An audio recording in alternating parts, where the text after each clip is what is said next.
Goa bill 2024 के समर्थन में बोलने के लिए खड़ा हूँ।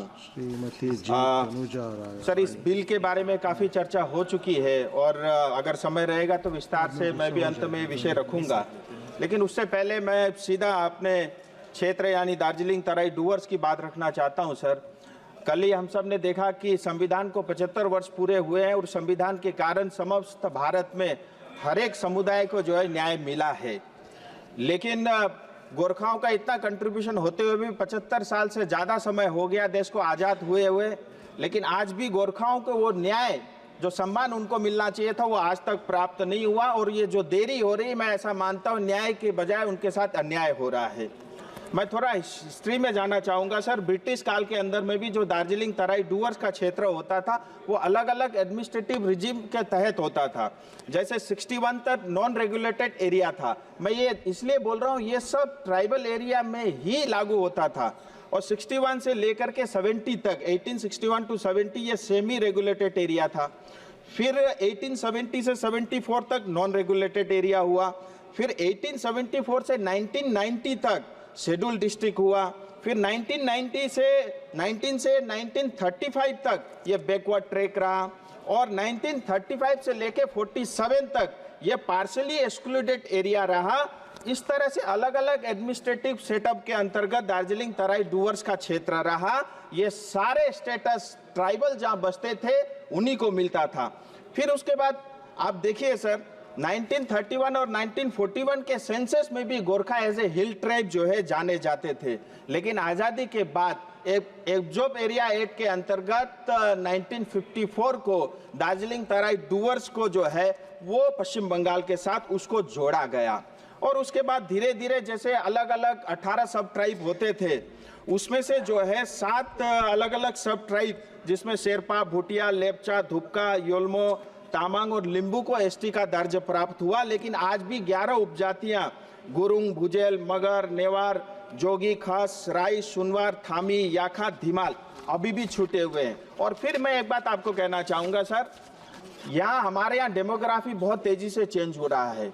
इलीगल जो है बांग्लादेशी आते हैं, रोहिंग्या आने के कारण हमारा जंगल, हमारा पहाड़ और हमारी संस्कृति और यहाँ तक कि हमारी वेशभूषाओं के ऊपर में भी इसका असर पड़ा है और इसके कारण जो है अनेक कुरीतियां जो है समाज के अंदर में देखी जा रही है। आरजीआई ने भी 2-3 टिप्पणी की उनके पत्राचार में। मैं आपके माध्यम से आरजीआई और सरकार से भी पूछना चाहता हूं।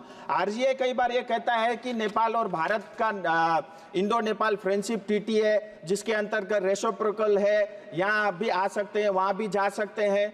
मेरा आरजीआई से सीधा सवाल है, 2 देशों की ये आपस में संबंध है, फ्रेंडशिप है, लेकिन उसका खामियाजा हमारी जनता क्यों भुगते, ये सरकार को देखना चाहिए। दूसरा, कई बार उनकी ये भी टिप्पणी रहती है कि अगर आपको एसटी का दर्जा दे देंगे गोरखाओं को तो इन्फ्लक्स हो जाएगा। मैं पूछना चाहता हूं सरकार से भी, आरजीआई से भी, जैसे आपने 2001 में लिंबू तामांग को जो है एसटी का दर्जा दिया अटल जी के समय में, 2001 से लेकर के 2024 तक आप जरा आंकड़ा बता दीजिए कि कितना इन्फ्लक्स नेपाल से भारत की ओर हुआ है। हमारी ये मांग संवैधानिक मांग है, बॉर्डर को ठीक करना ये बीएसएफ और सरकार का काम है। मैं चाहता हूं इसमें और देरी न हो। और इतना ही नहीं, सिक्किम स्टेट ने 2021 के अंदर में असेंबली में इसका बिल पारित किया। 2014 में पश्चिम बंगाल सरकार ने भी इसको इंक्लूड करने के लिए जो है एक प्रस्ताव पारित करके भारत सरकार को भेजा है। मोदी जी के नेतृत्व में 3 अलग अलग कमेटियां इसके अंदर इसको एसटी का दर्जा देने के लिए गठित हुई है और उसमें भी जो उनकी टिप्पणियां हैं वो भी इस चीज को सपोर्ट करती है। मैं चाहता हूं इसके अंदर में और अधिक देरी नहीं हो और जो अधिकार गोरखाओं का है, जो हर साल हर दिन देश के लिए मरता है, जिसके कारण हमारा बॉर्डर सेफ है, जिसके कारण नॉर्थ ईस्ट का बहुत बड़ा इलाका सेफ है, मैं चाहता हूं उनके साथ अन्याय नहीं हो, उनका कंट्रीब्यूशन को देखते हुए। और क्योंकि ये जो पूरा दार्जिलिंग तराई डूवर्स का क्षेत्र है, आप देखिए एक तरफ बांग्लादेश है, एक तरफ नेपाल है, एक तरफ भूटान है, 50 किलोमीटर की दूरी पे चाइना है, चारों तरफ हम बॉर्डर में घिरे हुए हैं। और इस क्षेत्र को और वहां की लोकल पॉपुलेशन को मजबूत रखना और उनको बचाए रखना, मुझे लगता है ये देश का भी कर्तव्य है और भारत सरकार का भी ये कर्तव्य है। मैं आपके माध्यम से भारत सरकार से मांग करता हूं कि जो भी देरी हुई है इसमें और देरी ना हो और गुरुंग, भुजेल, मगर, नेवार, जोगी, खस, राई, सुनवार, थामी, याखा, धीमाल, इन अलग अलग जो सब ट्राइब के गोरखाओं को इनको जो है इनका अधिकार मिले। और इसमें सिक्किम सरकार ने भी बढ़ चढ़कर हिस्सा लिया है।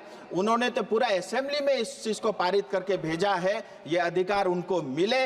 और आपने मुझे बोलने का समय दिया, इसके लिए मैं आपका बहुत बहुत आभारी हूं। धन्यवाद।